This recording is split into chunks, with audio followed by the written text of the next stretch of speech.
Ta-da! Atlas could be a good pick.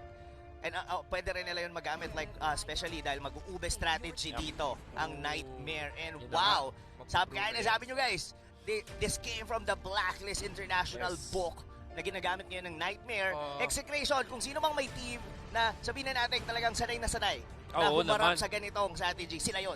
And I think yung Atlas inbound ang Execration, tingin ko lang. And they are gonna be pairing it up with Chang'e para kay Kelra. Feeling ko Bruno o Granger na lang last pick ng ano eh. Yes, ng exactly. Nightmare. Nightmare Esports. So, yeah, hintayin na lang natin. So guys, kamusta? Okay. Ako nakatingin ako kay Eto Max. Parang binabasa ko yung sinasabi niya. Sabi niya, nako guys, nakalaban na natin yan sa Grand Finals, yung ganyan.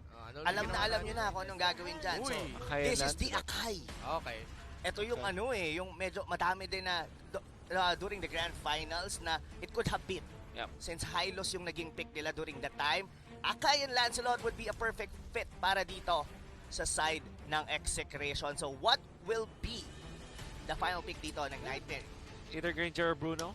Nakikita natin na sobrang solid naman. Thing is, mayroong Lancelot kaya siguro dun sila napapaisip ngayon na parang ano pa talaga ang mas okay na hero going up against Lancelot. Roger.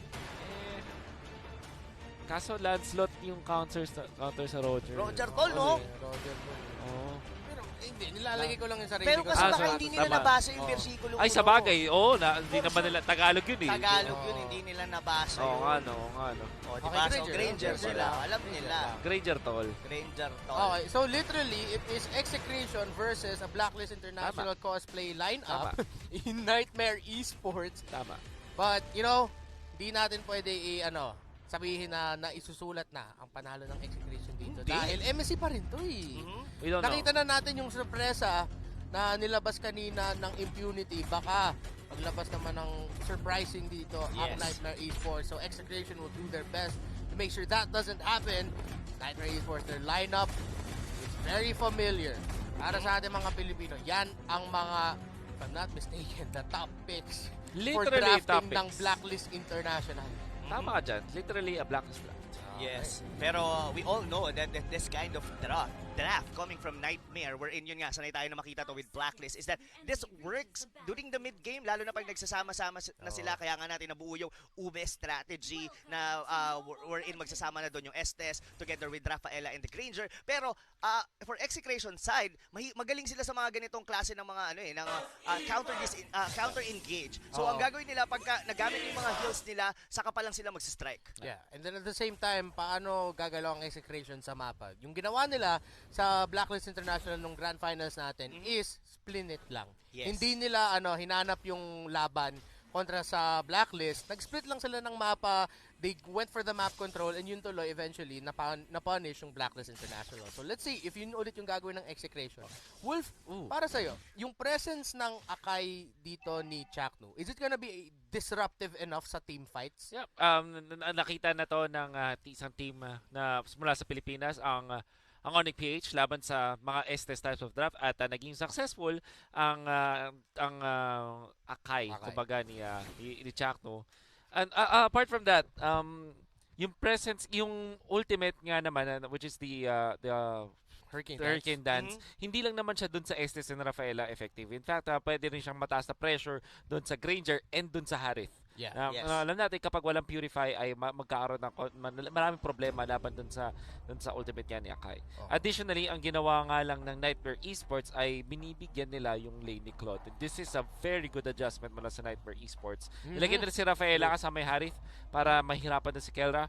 At nakikita na nga natin na mag-a-adjust na unti-unti itong Execration. Nilalagay na nila si Akai dun sa may top lane. Yes. And mostly kasi pagka medyo lugi yung isang side lane, tas given na parang ang hero nyo is either Estes or Rafaela, parang bibabyhin muna nila yung lane na yon to the point na at least mag-level 4 man lang. Yeah.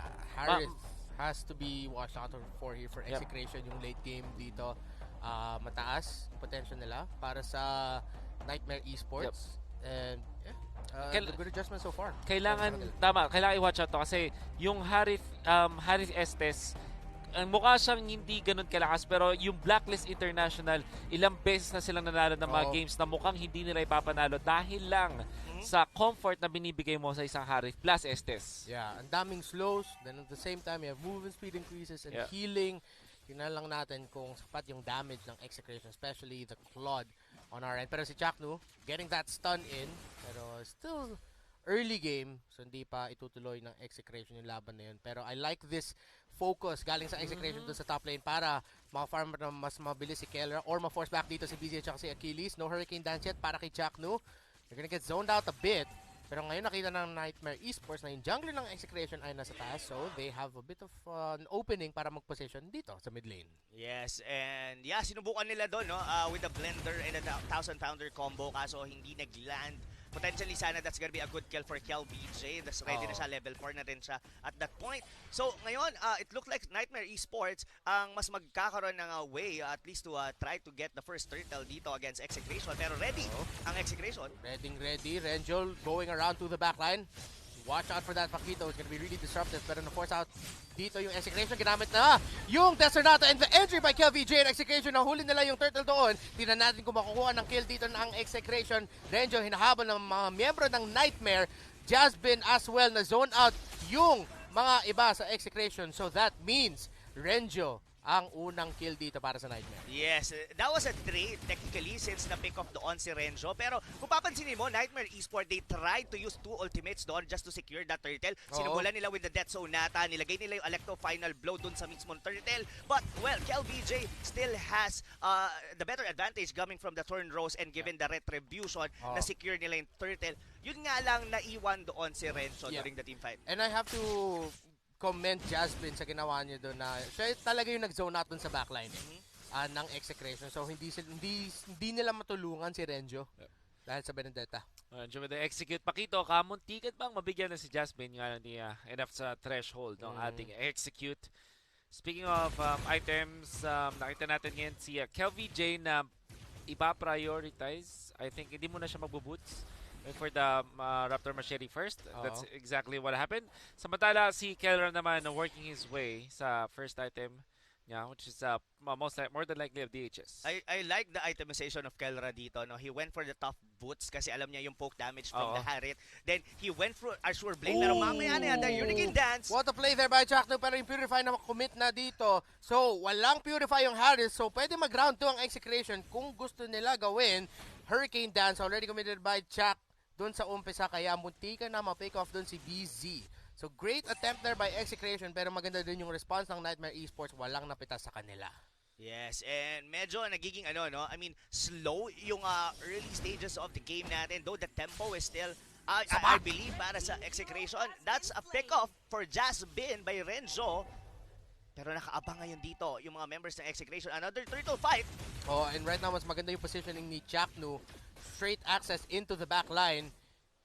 Doon lang siya sa may turtle para hindi mag-reset. So Execration has a bit of an advantage here. Pero dapat makukuha sa kanila ng damage doon kay Linlix. Ganda ng zona dito ni Chaknu. And that is a turtle steal though. Nanakaw ni Linlix. Sabi naman niya, okay ako naman. Kaya ko naman mag-steal dito. Returning the favor para sa Execration. Pero Kelra still having a great farm here on the top lane. Pero yung poke damage talaga ng isang Harith Wolf, talagang medyo kinakapos pa rin talaga as of the moment ang Claude. Napakaganda ng pagkatulong nila dun sa isang Harith ng kay BZ. We're heading into the mid-game. Ito na nga yung tatawag nating Ube time. Kung ito ang Blacklist International, may magandang timing. At ito na kaya kanilang gagawin. KelVJ coming in from the backline. Chakno naghahanap ng Hurricane Dance. He'll be able to get a pin down. And here's amazing 2 wet by Kelra. Linlix is up next. Tatlo ang nawala. Double kill para kay KelVJ. And a beautiful blazing 2 wet by Kelra. It's Ube time indeed. Sama-sama silang nawala, Wolf. Anong it's Ube time? It's Uber. It's Uber. Oh my, wow. That's a perfect Hurricane Dance coming from Chaknu. Tapos the follow-up Phantom execution. Diba? Ng Blazing Duet doon ni Kelra. And yeah, that was 3 members down para sa side ng Nightmare Esports. And a turret is secured dead para sa Execration. Slowly, the tempo Execration, they were doing well dito sa atin sa early game. Grabe yung dramatic naman yung knockout Kaya doon ni Renzo. Nag-slow mo pa Oo, para sa knockout pa. Parang Yun yung pagka nanonood ka ng anime, yung pag-shoot ka ng bola, Oo. maaalala mo yung pagkabata mo. Naalala Shadow. ni Renzo yung dating teams na nakalaro niya. Lahat ng memories na naalala niya, all in that one punch. Naka-shadow mask na ngayon si Chuck, no? Kailangan mag-ingat ng Nightmare Esports. Alam, ayun. Uy, si Chuck! Nasa likod na Shadow Mask! Ay, hindi. Okay. Naka-sidestep doon si Achilles. Pero munti ka na. Yes. But now, Easy, the Shadow easy. Mask again, dapat mag-ingat ang Nightmare Esports. Eyes on the map. Kailangan nila gawin. Right now, this Akai is doing well for Execration. Bot lane, nabuksan na. Uy, grabe naman si Alam mo Kelvin. yung feeling, In advance pa yung Phantom Execution. alam nyo guys yung feeling nung sa Selena ni Senpai kanina? That was almost this exact feeling pagka nakikita mo si Chakno ngayon. Tama. Na parang anytime pwede kang idikit sa pader. Daganan ka lang ng ng malaking panda. Dapat ngayon na yung timing ng Nightmare Esports para Oh. mag-group Chuck up na naman. Right in the back, derecho sa oh my goodness! Nightmare Esports nasabugan, Chuck to goes down pero si Linux ang nawala. Meanwhile, the counterplay by Nightmare Esports looks real. KelVJ hinahabol dito, Jasmine as well hinahabol si Kelra. Kelra gets away. 1-for-1 lang ang nangyari pero muntikan na yun. Again, you have to watch out for that Akai. Yes, the pick of siya doon pero that was a risky move indeed para dito kay Chakno pero napin down niya yung dalawa. It just so happened na sa ilalim pa sila ng torre noon. Pero yeah, well, Nightmare Esports kahit paano nakikita mo pa rin naman yung resilience nila dito. Sumasabay pa sila with the Execration squad and Chakno once again here on the bottom lane. Made of iwas niya. Grabe, ninakback yung minions para hindi makadamage na si Jasmine na knockback rin.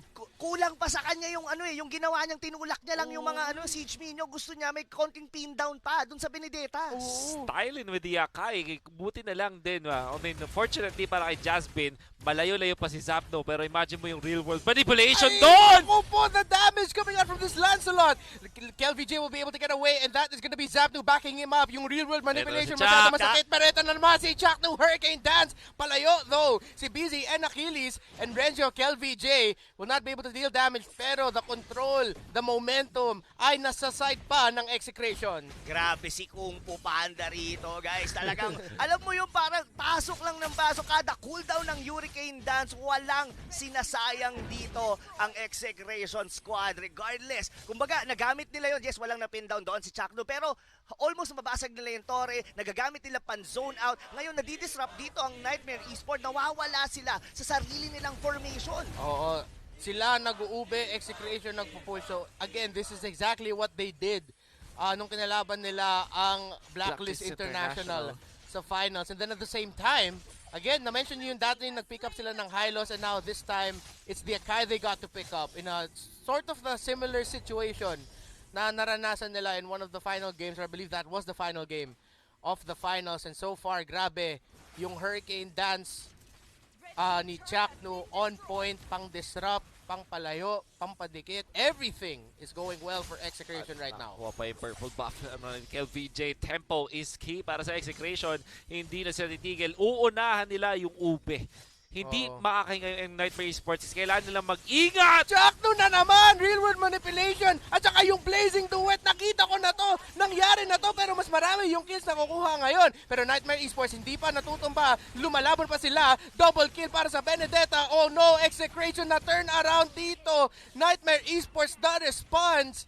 Ang ganda rin ang ginawa ng Nightmare doon. Soul holding on long enough as well as Achilles para makapag-heal sila sa teammates nila. Well, at the end of the day, nasa ilalim pa rin sila doon ng torre. Ng torre, tama.